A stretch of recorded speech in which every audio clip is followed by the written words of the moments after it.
The kingdom of heaven is like the east. மத்தேயு 13:33. விண்ணரசு புளிப்பு மாவுக்கு ஒப்பாகும். இது கிறிஸ்து வழங்கும் வாழ்வு தரும் நற்செய்தி. கிறிஸ்துவே உமக்கு புகழ். இயேசுவில் அன்பார்ந்த சகோதர சகோதரர்களே, அன்பார்ந்த பிள்ளைகளே, அன்பார்ந்த தொலைக்காட்சி நேய விசுவாசிகளே, யூதா வீட்டார் யாவரும் என்னோடு ஒன்றித்திருக்கச் செய்தேன். அவர்கள் எனக்கு மக்களாகவும் பெயராகவும் புகழாகவும் மாட்சியாகவும் இருக்கச் செய்தேன். எரேமியாகமம் 13:11.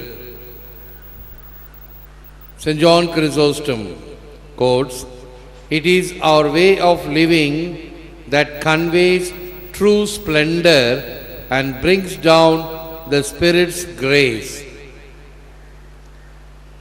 நம்முடைய வாழும் முறையாலேயே கடவுளின் அபிரிதமான கொடைகளை பெற்று உண்மையான ஒளியை பெற முடியும். நம்முடைய வாழும் முறையாலே. அதுதான் ஆண்டவருடைய வார்த்தையை கடைபிடிப்பது. ஆண்டவருடைய வார்த்தையை கேட்கிறோம், செவிமடுக்கிறோம், விசுவசிக்கிறோம், நம்புகிறோம். அதை வாழ்வில் கடைபிடித்தால்தான் அந்த வார்த்தைக்கு பெருமை, நம் வாழ்வுக்கும் அது அர்த்தமாகும். கடவுள் நமக்கு கொடைகளை கொடுத்து கொண்டே இருக்கிறார். எவ்வாறு ஆற்றில் தண்ணீர் ஓடுகிறதோ அதுபோன்று அருளுக்கு மேல் அருளை பொழிந்து கொண்டிருக்கிறார். அது நம்முள் இறங்க வேண்டுமென்றால் நாம் அதற்கு தகுதியுடையவர்களாக, நம்முடைய சித்தத்தை திறந்து வைத்திருப்பவர்களாக இருத்தல் வேண்டும். இல்லை என்றால் நம் முன்னாள் போப்பாண்டவர் கூறுவது போல, ஜான் பால் II கூறுவார், கூழாங்கற்கள் ஆற்றின் படுகையிலே இருக்கும் பொழுது தண்ணீர் அதன் மீது 24 மணி நேரமும் சென்று கொண்டிருந்தாலும் அதை உடைத்து பார்த்தால் உள்ளே ஒன்றும் இருக்காது. அதுபோன்று ஆண்டவருடைய அருள், அருளுக்கு மேல் அருள் கொடை கொடுக்கப்பட்டு கொண்டு இருக்கலாம். ஆனால் அது என் உள்ளத்தில் தங்காவிட்டால், அதை நான் தேக்கி வைக்காவிட்டால் அதனால் பயனில்லை. The road to peace is difficult. We have to crawl before we can walk, and we have to walk before we run. The road to peace is difficult. இப்பொழுதெல்லாம் உதாரணத்துக்கு ஒன்று சினிமா படத்தை காட்ட வேண்டியது இருக்கிறது, இல்லைனா டிவியை சொல்ல வேண்டியது இருக்குது. அப்போ தான் மக்களுக்கும் பிள்ளைகளுக்கும் புரிகிறது. ஆழ்ந்த கருத்துக்களை சிந்திப்பதற்கு கூட இப்பொழுது கொஞ்சம் கடினம். மனம் வளைய மாட்டேங்கிறது. அதே போன்று புத்தியும் மூளையும் கூட கொஞ்சம் சிரமப்பட தயங்குகிறது. சுலபமான வகைகளிலே செல்வதற்குத்தான் மனித மனம் விரும்பும். ஆசிரியர்களுக்கு நல்ல ஒரு அனுபவம் நல்லா தெரியும்.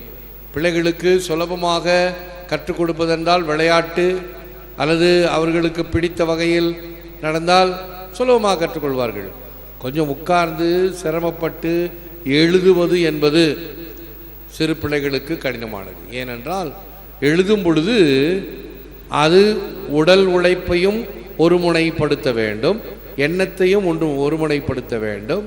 ஆகவே எழுதுவது என்று பாருங்கள், சின்ன பிள்ளைங்களுக்கு, எல்கேஜி யூகேஜி ஃபஸ்ட் ஸ்டாண்டர்ட் பிள்ளைங்களுக்கு எழுதுவது என்பது கடினம். அது அவங்களுக்கு பிடிக்காது. The road to peace is difficult. அதே போன்று சமாதானத்திற்கு வழியானது கடினமானது. அதற்கு முன்னில் கடந்து தமிழ் சொல்ல வேண்டும், பிறகு நடக்க வேண்டும், ஓட வேண்டும் என்று வாட் பேக்கர் சொல்கிறார். நான் சொல்லுகிற உதாரணம், இந்த WWF சண்டை போடுறாங்க, 2 பேரும் கோரமான சண்டை. அந்த சண்டையில் இவனுக்கு உதவி வேண்டும் என்றால் என்ன செய்ய வேண்டும்? எப்படியாவது போய் காத்து கொண்டிருக்கிற தன்னுடைய தோழனை வரவழைக்க வேண்டும். அந்த கையை அவன் போய் தொட்டுறணும். தொட்டால் அவனுக்கு உதவி வரும். அது வரைக்கும் இவன் உதப்பட்டுக்கிட்டு தான் இருக்கணும். ஒன்று எதிர்த்து நிறுத்து சமாளிக்க வேண்டும், அல்லது உத வாங்கி தோல்வியை பெற வேண்டும். வெற்றி பெற வேண்டுமா, எப்படியாவது முயற்சி செய்து நீ போய் அவனை தொடு.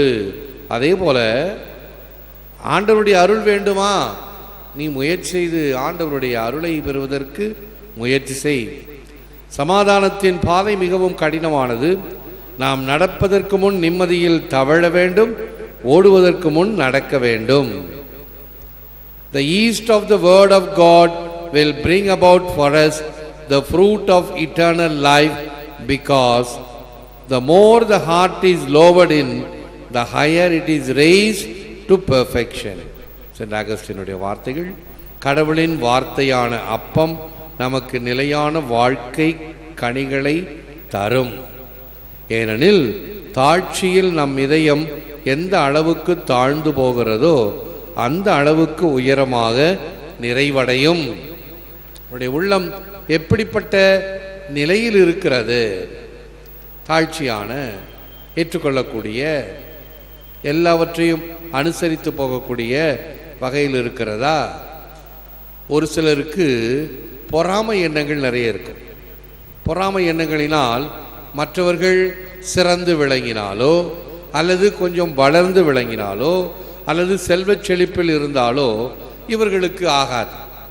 எப்படி அவன் வளர்ந்துட்டான், எப்படி அவன் முன்னேறிட்டான் என்று அந்த பொறாமை கண்களினால் அவனுடைய நிலை, அவனுடைய குடும்பம், அவனுடைய வாழ்க்கை முறைகளை ஏதாவது ஒரு குறைபாட்டோடு சொல்லிக் கொண்டு இருப்பார்கள். ஏனென்றால் இவர்களால் அதை ஏற்றுக்கொள்ள முடியவில்லை, தாங்க முடியவில்லை.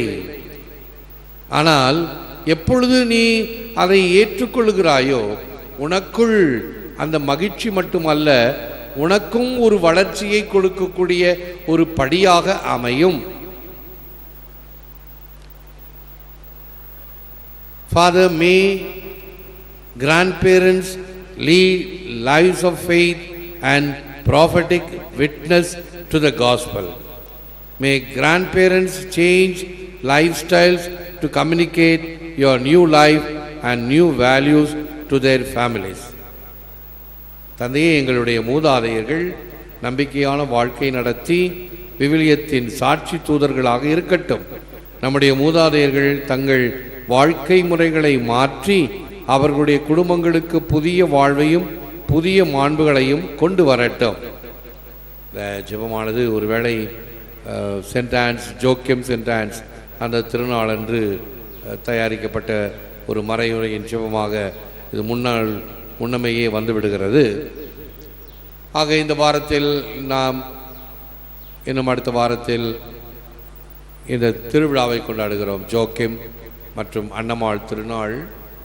இவர்கள் எல்லாம் வாழ்ந்து காட்டியவர்கள் விசுவாசத்தை. ஆகவே அவர்கள் காட்டிய இந்த எடுத்துக்காட்டு எவ்வாறு தேவதாய்க்கு, அதன் பிறகு நம் ஆண்டவர் இயேசு கிறிஸ்துவுக்கு சிறுவனாக இருக்கும் பொழுது அவைகள் எல்லாம் எடுத்துக்காட்டான வழிவகைகள். அவர்களை பார்த்து தெரிந்து கொள்கிறார்கள். நீங்கள் கொஞ்சம் கவனிச்சிங்கன்னா இங்கிருந்து பார்ப்பது எனக்கு சுலபம்.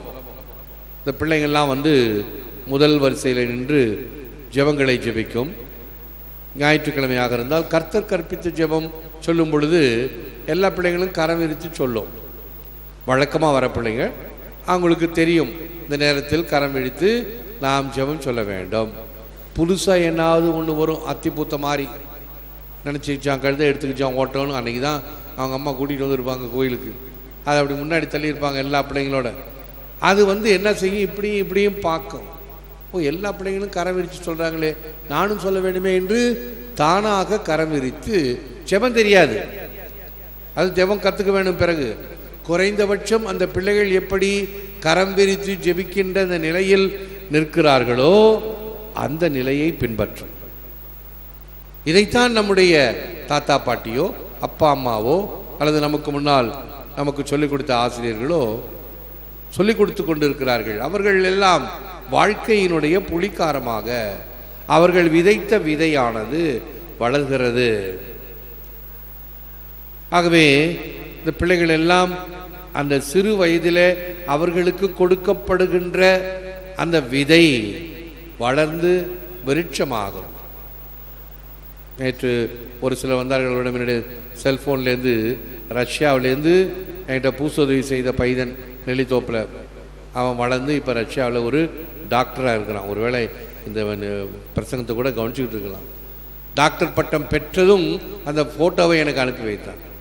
தந்தையே நன்றி, தந்தையே மகிழ்ச்சி உங்களுக்கு இதை அனுப்புவதில். பக்கத்தில் 2 ஃபாதர்ஸ் இருக்கிறாங்க, ரஷ்யன் ஃபாதர்ஸ் 2 பேர் இருக்கிறாங்க. இவர்களுக்கெல்லாம் நான் உங்களுடைய மறையுரையை காட்டுகிறேன், ஆங்கிலத்திலும் தமிழிலும் நீங்கள் கொடுக்கின்ற அந்த மேற்கோள்களை காட்டுகிறேன். அவர்களெல்லாம் ஆச்சரியப்பட்டு மகிழ்ச்சியோடு பாராட்டு தெரிவித்தார்கள். இங்கே இருக்கிற பிஷப்கிட்டையும் இதை காட்டினேன். அவன் தினமும் கோவிலுக்கு போகிறான், பூசை செய்கிறான். அன்று கொடுக்கப்பட்ட அந்த விசுவாசம், அவனுடைய ஈடு அவனை போன்ற பிள்ளைகள் ஒருத்தரும் கிடையாது, போறது கிடையாது. இவனுக்கு மட்டும் ஏன்? அந்த சிறுவத்திலே பெற்றுக்கொண்ட அந்த வளர்ச்சி, அந்த முயற்சி. இதைத்தான் நாம் நம் பிள்ளைகளுக்கு ஒரு புளிக்காரமாக, மாவுல சும்மா கொஞ்சம் லேசா அந்த புளிப்பு மாவை பிசைஞ்சு வச்சால் போதும், மாவு புளிப்பேறும். எவ்வாறு தயிருக்கு புரை ஊற்றுகிறோமோ, சிறு பழைய தயிர் அதை பாலில் ஊற்றினால் அது தயிராக மாறுகிறது அடுத்த நாள். அதுபோன்று நம்முடைய வார்த்தைகள், நாம் கொடுக்கின்றவைகள் அவருடைய வாழ்க்கையிலே ஒரு மாற்றத்தை ஏற்படுத்தும், மிக சிறந்ததை விளைவிக்கும். ஆகவேதான் இந்த பிள்ளைகளுக்கு நாம் கொடுத்து கொண்டே இருக்க வேண்டும். வார்த்தைகளை, இன்னும் பல வகையான எடுத்துக்காட்டுகளை, இப்படிப்பட்ட வாழ்க்கை சித்தாந்தங்களை, வேதத்தினுடைய வரிகளை ஞாயிற்றுக்கிழமை மட்டும் அல்ல, எப்பொழுதெல்லாம், அது பள்ளிக்கூடத்திலெல்லாம் கேட்டிசன் கிளாஸ் நடக்குதான்னு தெரியல, மற்ற பிள்ளைங்களுக்கு மாரல் கிளாஸ் இருந்தது, டைம் இல்லை அப்படின்னு அதையும் தூக்கிட்டாங்க. அப்புறம் திருட்டும் கொள்ளையும் தான் வரும். பிறகுதான் நேரம் கடந்த பிறகு விழித்து கொள்ளுதல். ரஷ்யாவில் எல்லாம் மூடினாங்க, குருமடங்களையும் கோவில்களையும் மூடினார்கள். நாடே உடைந்து விட்டது, நாடே சிதறிவிட்டது. அதே போல இன்னொரு வல்லரசு அமெரிக்கா இருந்தது, அதுக்கும் உடையில, அங்கேயும் அதே போல பிரச்சனைகள் தான். ஏனென்றால் அடிக்கடி நான் சொல்லுவேன், in God we trust. Dollar நோட்ல டாலர் தான் காசு, காசே தான் கடவுள் பலருக்கு. ஆனால் இது கடவுள் அல்ல. இன் காட் வி ட்ரஸ்ட், இது சும்மா பணம் என்று அங்கே ஒரு மாற்று சித்தாந்தம் கொடுக்கப்பட்டது அல்லவா? ஆகவே அங்கு நாடு அழியவில்லை, ஆனால் இங்கு துண்டு துண்டாக போனது, வல்லரசு காணாமல் போனது, மக்களிடையே பஞ்சம் ஏற்பட்டது. இப்போ மறுபடி மூடப்பட்ட கோயிலெல்லாம் திறந்து வழிபாடுகள் ஆரம்பிக்க, மூடப்பட்ட குருமடங்களை எல்லாம் திறந்து குருக்களை உருவாக்க ரஷ்யா முயற்சி கொண்டு இருக்கிறது. இதுதான் உண்மை, நிதர்சன உண்மை. ஆகவே ஆண்டவரிடம் ஜெபிப்போம், அந்த விழுமியங்களை வாழ்வாக்கி கொள்ள வேண்டும் என்று ஜெபிப்போம். முழந்தால் இருப்போம். எல்லாம் வல்லவரே, நல்லவரே, போற்றுகிறோம், புகழுகிறோம், நன்றி கூறுகின்றோம், ஆராதிக்கின்றோம். தேவரீதாமே இந்த நற்களை எமக்காக வெற்றிருக்கின்றேன். உமக்கே நன்றி, துதி, தோத்திரம், புகழ், மகிமை உண்டாவதாக. நீர் எங்கள் சிந்தையை ஆட்கொண்டு, எம்மை தடுத்தாட்கொண்டு, உம்முடைய அன்பின் கருவிகளாக, உம்முடைய அருளை, ஆசிரியரை பிறருக்கு கொடுக்கின்ற கருவிகளாக பயன்படுத்தி கொண்டிருக்கிறீர். இதற்காக நன்றி கூறுகின்றோம். எங்களுடைய இந்த வல்லமையான ஆராதனை, திருப்பலி இவைகளை தொலைக்காட்சிகளின் வழியாக பார்த்து கொண்டிருக்கிற எண்ணில்லாத மக்கள், அவர்களை ஆசீர்வதியும். உள்நாடு, வெளிநாடு, அருகில் வெகு தொலைவில் என்று ஜெபித்துக் கொண்டிருக்கிற மக்களை காண்பாரும். இதன் பின்னணியில் இருக்கக்கூடிய உழைப்பாளர்கள், தொழிலாளர்கள், கலைநுட்ப கலைஞர்கள், நன்கொடையாளர்கள், உபயதாரர்கள் அனைவரையும் ஆசீர்வதிக்குமாய் ஜெபிக்கின்றோம். ஏற்று வரமருளும் இறைவா, காக்கும் கரங்களினா. ஆமென்.